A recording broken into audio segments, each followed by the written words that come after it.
Welcome to Board Certified, expert interview episodes about medical licensing exams and healthcare careers. I'm Tyler, founder of Achievable, and we offer affordable adaptive online prep courses for the USMLE Step 1, MCAT, PTCE, NPTE, and others. Each course contains everything you need to succeed, including comprehensive study guides, video lessons, thousands of practice questions powered by our memory enhancing algorithm, and full length practice exams. You can get a free trial of any course by going to achievable.me. And if you like it, be sure to use the code podcast to save 10%. Now, let's get started. Today we've got Aliza Kamran Khan with us today. And Aliza, I'd love if you could introduce yourself. All right, hello everybody. So I'm Aliza Kamran Khan, and I'm an USMLE instructor of anatomy, as well as I'm a scientific committee board member in one of the United Nations projects. So here I am today with Tyler York. So yes, hello. Yeah, nice to meet you today. And today we're going to be talking about one of the most high yield sections on the USMLE Step 1, and also one of the ones that trips people up the most, which is anatomy. Mm-hmm. So I'd love to start things off by just talking about, on the USMLE Step 1, what are the high yield topics within anatomy that you need to know? All right, like teaching anatomy, like a USMLE for a couple of years of my students, I would always like recommend them to just have the topics like some of the highest yield topics for SAT 1 would include neuroanatomy. And in that, you could just like the cranial nerves, their functions, like retrocaudal, brainstem. Alongside, you could just take musculoskeletal anatomy, like a muscle and nerve innervation, joint movements. Additionally, we could just add some of the topics like that of cardiovascular, respiratory, and abdominal anatomy is considered to be the most crucial ones to be tested or focus on. And you could say that the anatomy of the head and neck, innervations of the limbs, like these are some of the topics that are considered to be the most high yield because they just somehow make a sneaky or tricky questions for the student to just juggle up with. So it's really important to just make your skills better improve in such areas, and that would definitely give you a good score at USML. Yeah.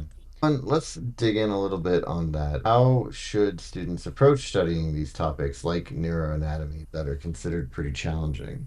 Well, I believe that generally, if we are going to talk about neuroanatomy, so it's not an easy topic to study for sure. But yeah, to make it less difficult, we need to just focus on a structured approach, like that combines your textbooks with diagrams, like a clinical correlations. You could say cadaver dissection if available. I would always recommend my students that like neuroanatomy is something that you need to connect it with the real world. How? By indulging yourself into activities like using flashcards, right? Or like you can say quizzing yourself again and again. So these are some of the things that would help you to retain the knowledge of neuroanatomy. Apart from that, like a lot of students, they would think that neuroanatomy is something to memorize. So I would say that that's not the key, I'm afraid. Taking the concept of the topic is the major key or a success story. So I would suggest you to just have some activities and you're all set to go. Yeah. Well, I think, yes, I mean, definitely flashcards are an important tool. And I think that, whether you use Anki or some other system, like Achievable, of course, has it as well. Spaced repetition can be really effective Yeah, for making those of flashcards course. stick. I'm also curious if there are other specific things that you'd recommend for mastering anatomy. Just other things that you think are Well, you can helpful, say whether it could that be videos or things like that. yeah, U World is considered to be a very golden standard for preparation of USMLE and practicing question banks. That's important. Clinical cases are really important.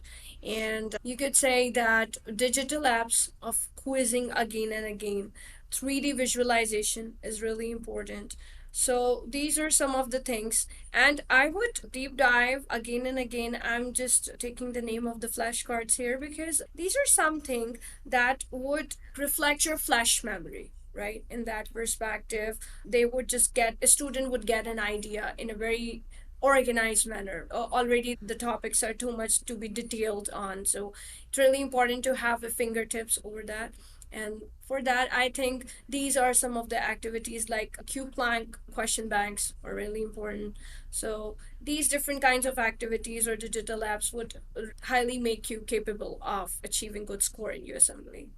I feel like it's important to also mix different types. So you've got to be learning in multiple different ways, not just studying in one method, but Yeah. using different methods. Do you agree? Yeah, definitely, definitely, because like it's really important. Anatomy is all about us, right? So it's really important to correlate the basic knowledge to the real world. So, like doing the activities, active recall, spaced repetition, I would say, spaced repetition in a way that because these are some of the things not to be memorized. So, doing a spaced repetition would help you to retain the information from a short term memory to a long term, and practicing the questions again and again. Studying the clinical cases are way more make you capable of solving the versatile questions. So these are the things I would say. Yeah, and then how do you recommend that students try to retain their anatomy knowledge? When are they first learning it usually in, either pre-med or in medical school? And then how long do you need to keep that knowledge for, and how do you recommend that people retain that knowledge? The key for retaining knowledge is not to just go on the rule learning system. I suppose that I would believe in active practice rather than passive learning. So, like, we just don't want bookworms here. We just want the students to explore the things, to just study with some of the interactive activities that would actually unconsciously give them an impact of the knowledge. So, doing the dissections, doing the active recall method, following the space repetition method, just studying in a much more detail with a great passage of time. These all together help a student to retain the memory, to retain the things that they really wanted to be stored in. So that's what I believe. Yeah. Mm-hmm. Okay. Yeah, and I mean, I think also it's important to understand that you're going to have to be kind of following these things for a while. Mm-hmm. And arguably, you'll probably need it in step two and even maybe step three to an extent. So, when people are preparing for the anatomy section of the USMLE Step 1, what do you think are the common mistakes that people make or the things that people should avoid? Oh, well, the first thing is that don't think that USMLE is an easy step to do. It's really a Mhm. difficult one. So procrastination, according to me, is the most common mistake. Apart from that, a lot of students they think that we could do it somehow, it's not that much hard, we have already just covered up so much medical in our lives, we don't want that much putting efforts on that, but actually you need to do that. So a lot of students, majority of the students, they would do that, they don't review the incorrect answers. I would ask them to, once they're just practicing the exams or just doing the question banks, try to review your incorrect answers because that's the key, right? Consistency is the key.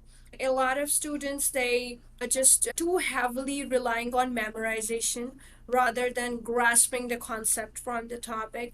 So I would recommend them not to follow that and try to allot as much time as you can. A lot of students they don't just give enough time and thinking that we can do it somehow, but definitely not, because what USMLE is, it's basically emphasizing the application of knowledge to clinical scenarios. So, in that perspective, we need to just prepare ourselves with these things rather to just make these common mistakes again and again and getting a lower score. Right. Well, I mean, improving on what you've gotten wrong is definitely important, right? But I think there's also setting a good foundation. So, how do you set up your study for success? How do you make sure that you're going to do it the right way the first time so that you get a good score?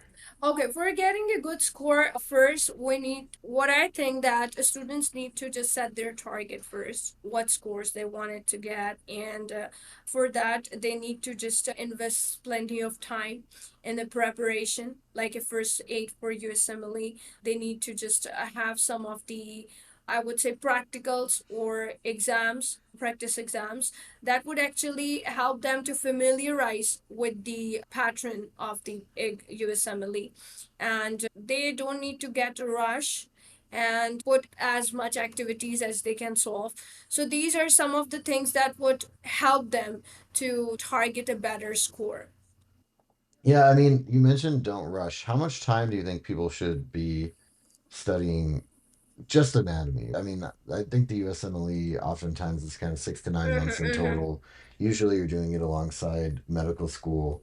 How much of that is anatomy?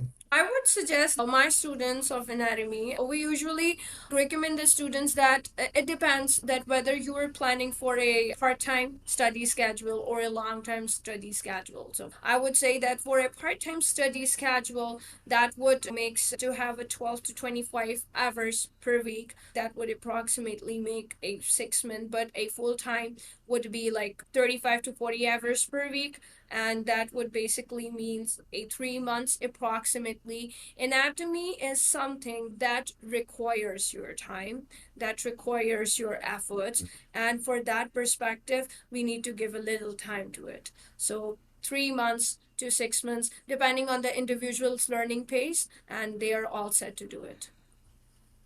Would you say that, like, Great.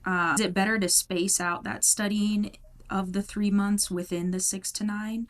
Or is it better to just kind of like, okay, I know my stuff in the first 3 months, I can move on to other topics?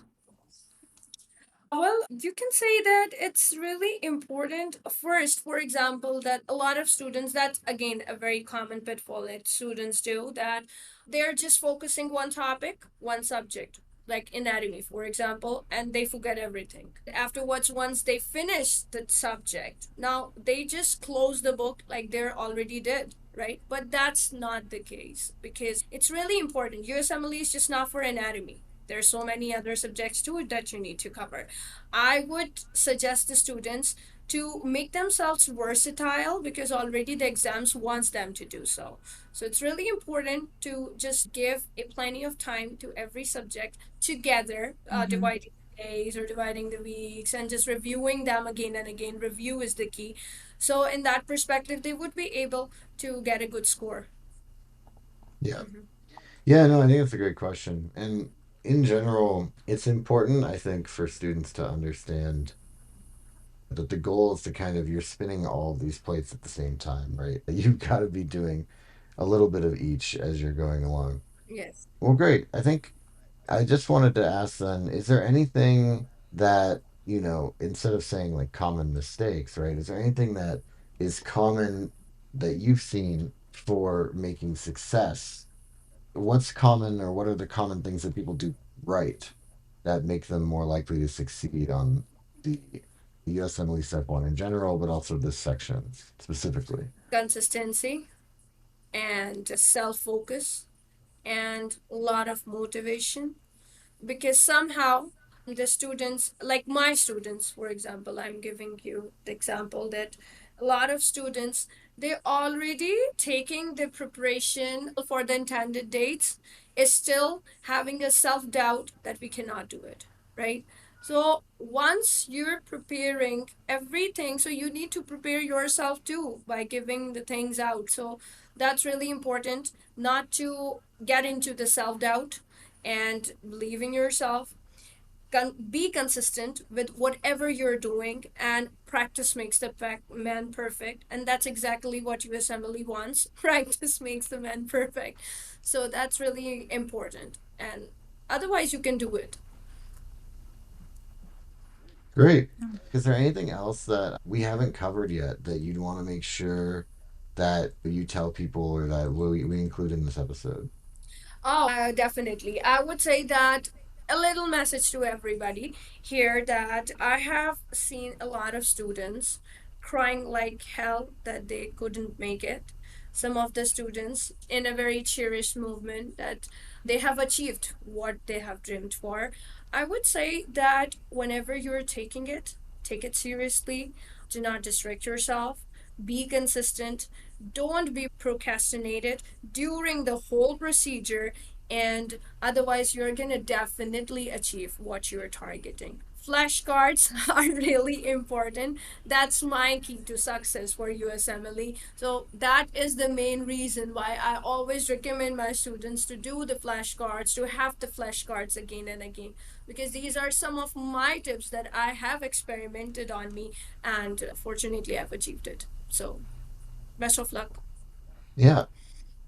Yeah, thank you so much. Thank you. This has been Board Certified, hosted by Tyler and Cassandra from Achievable with Aliza Kamran Khan. Thank you so And much.